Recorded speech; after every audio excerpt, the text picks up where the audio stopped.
దేవునికి స్తోత్రం కలుగును గాక. యేసుక్రీస్తు నామములో మీకు అందరికీ వందనాలండి. ఈరోజు 11వ రోజు శిల్వ ధ్యానంలో దేవుడు మనల్ని అందరినీ నడిపించిన విధానం కొరకే దేవుణ్ణి స్తుతిస్తూ ఈ యొక్క వాక్య సందేశం వెళ్ళక ముందు ఒక చిన్న ప్రార్థన చేస్తున్నాం. మమ్మల్ని మిక్కిలిగా ప్రేమించిన దేవానికి వేలాది స్తోత్రం.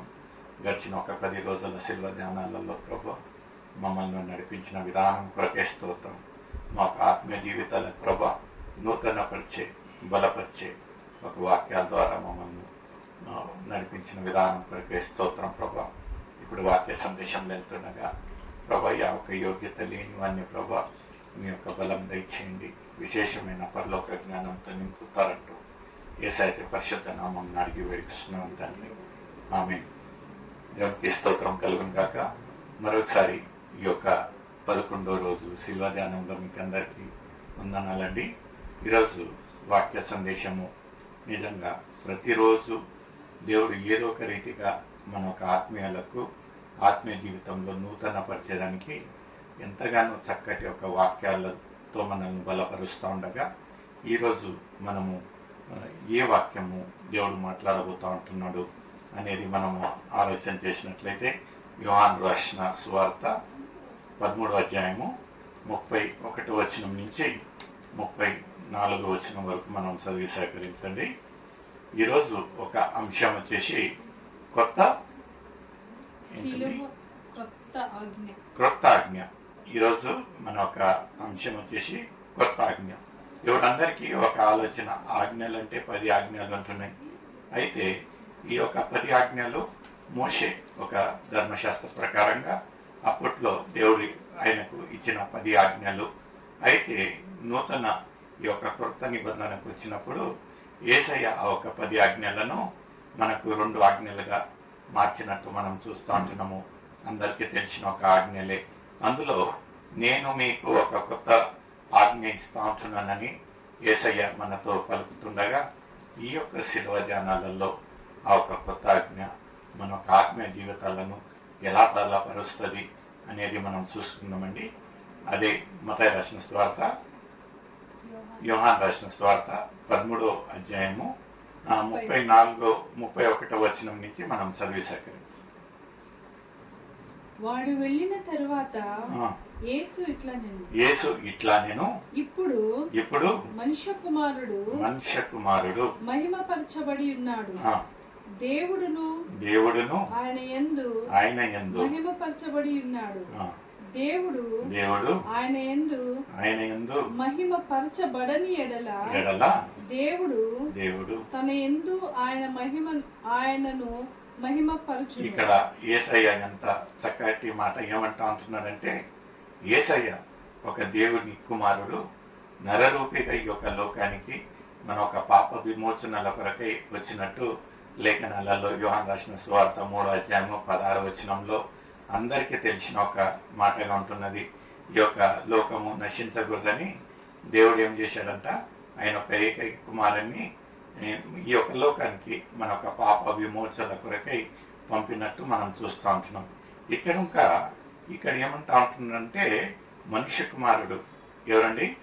యేసయ్య ఏమంటా ఉంటున్నాడు ఈ యొక్క మాటల్లో 31వ వచనంలో, దేవుడును ఆయన యందు మహిమపరచబడి ఉన్నాడు.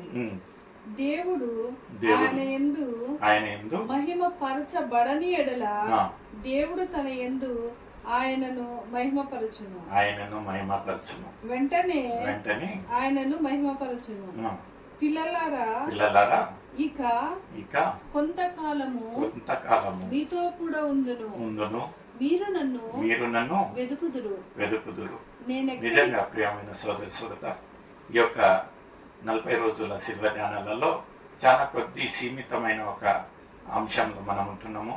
ఈ యొక్క 40 రోజులు ఎంతో నూతన పరిచినప్పుడు మనము ఆయనతో అంటగట్టి ప్రతిరోజు ఒక సహవాసంలో ఆయనతోటి నూతన పరిచేదానికి ఆలయానికి వస్తూ ఉంటున్నాము. మనము వాక్య సందేశాలు వింటూ ఉంటున్నాము. ఆయన ఒక మాటలను నెమరవేస్తూ ఉంటున్నాము. అయితే ఆయన ఏమంటా ఉంటున్నాడంటే, ఈ కొద్ది కాలం మాత్రమే నేను మీతో ఉంటాను, నేను ఆ తర్వాత ఉండను. నిజంగా మన ఒక జీవితాలను ఈ యొక్క శిల్వ ధ్యానాలలో ఎలా రూపించుకోవాలంటే ఆయనతో పాటు మన యొక్క జీవితాలను సమర్పించుకోవాలి. ప్రతిరోజు ఈ యొక్క 40 రోజులకు మనం సీమితం కాకుండా మనం ఏం చేయాలంటే మన యొక్క జీవిత కాలమంతా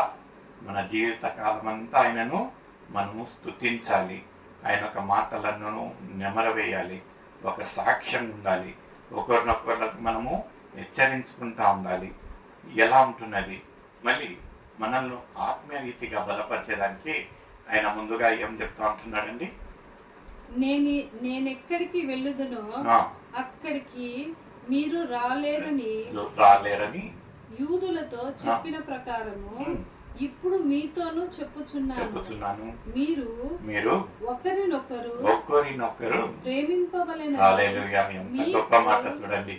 ఏమంటా ఉంటున్నాడంటే మీరు ఒకరినొకరు ప్రేమించవలెనని మీకు క్రొత్త ఆజ్ఞ ఇస్తా ఉంటున్నాడు. చూడండి ప్రియమైన సోదరుల, ఏముంటున్నది ఈ యొక్క నూతన క్రొత్త ఆజ్ఞ చాలా సింపుల్గా ఉంటున్నది.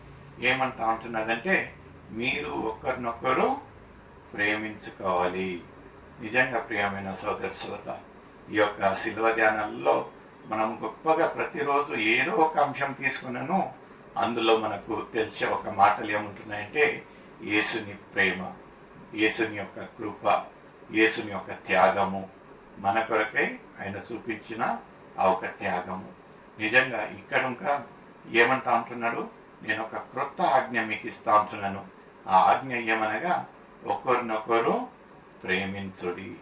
మనము ప్రతిరోజు ఆలయానికి వచ్చినను పక్కన వాళ్ళని చూసి మనకు గిట్టకుండా మనం ప్రవర్తించి వాళ్ళకు వందనాలు చెప్పకుండా లేకపోతే వాళ్ళను మనము గ్రీట్ చేయకుండా ఉంటే మనలో ఆ ఒక ప్రేమ లేదండి.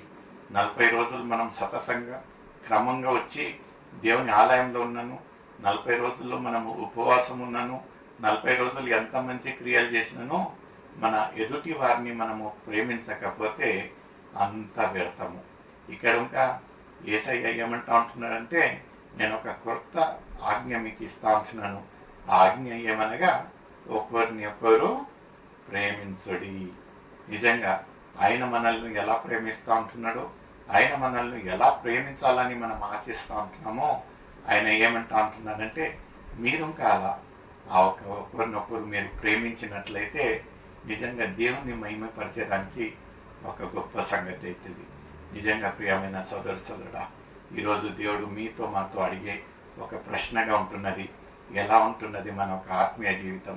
నిజంగా మనము నామకాస్తంగా ఈ యొక్క ఆలయానికి వస్తూ ఉంటున్నామా, లేకపోతే ఏమో 10 days 40 రోజులు క్రమంగా వెళ్ళాలి, అయ్యగారు చూస్తారు అమ్మగారు చూస్తారని వెళ్తా ఉంటున్నామా? ఎలా ఉంటున్నది మన ఒక ఆత్మీయ జీవితం? నిజంగా యేసయ్య గొప్పగా 10 ఆజ్ఞల గురించి చెప్పటంలే కానీ అందులోంచి నేను మీకు ఒక కొత్త ఆజ్ఞ ఇస్తా ఉంటున్నాను. ఏమంటా ఉంటున్నాడంటే మీరు ఒకరినొకరు ప్రేమించుడి. నిజంగా ప్రేమించడానికి మనం ఖర్చు పెట్టాల్సిన పని లేదండి, శ్రమ పడాల్సిన పని లేదు. మనం ఏముంటే యేసయ్యను మనము వెంబడించినట్లయితే, యేసయ్య బిడ్డగా మనల్ని యేసయ్య అంగీకరించినట్లయితే ఆయనలో ఉండే గుణగణాలు ప్రేమించే గుణము, క్షమించే గుణము, నిజంగా అలాంటి ప్రేమ గుణం మనలో ఉంటున్నదా? నిజంగా ప్రియమైన సోదరుడా, ఎలా ఉంటున్నది మన ఒక ఆత్మీయం? ఇన్ని రోజులు మనలో అలాంటి ఒక ప్రేమ గుణం లేకపోయినట్లయితే ఇదే అనుకూలమైన సమయం, ఇదే రక్షణ దినంగా ఉంటున్నది. ఈ యొక్క 11వ రోజు ఈ యొక్క శిల్వ ధ్యానాలలో దేవుడు మనకు ఒక కొత్త ఆజ్ఞ ఇస్తా ఉంటున్నాడు, ఒకరినొకరు ప్రేమించండి. మనం ప్రేమిస్తా ఉంటున్నామా? ఇదొక ప్రశ్న నీకు నాకు ఇస్తా ఉంటుంది.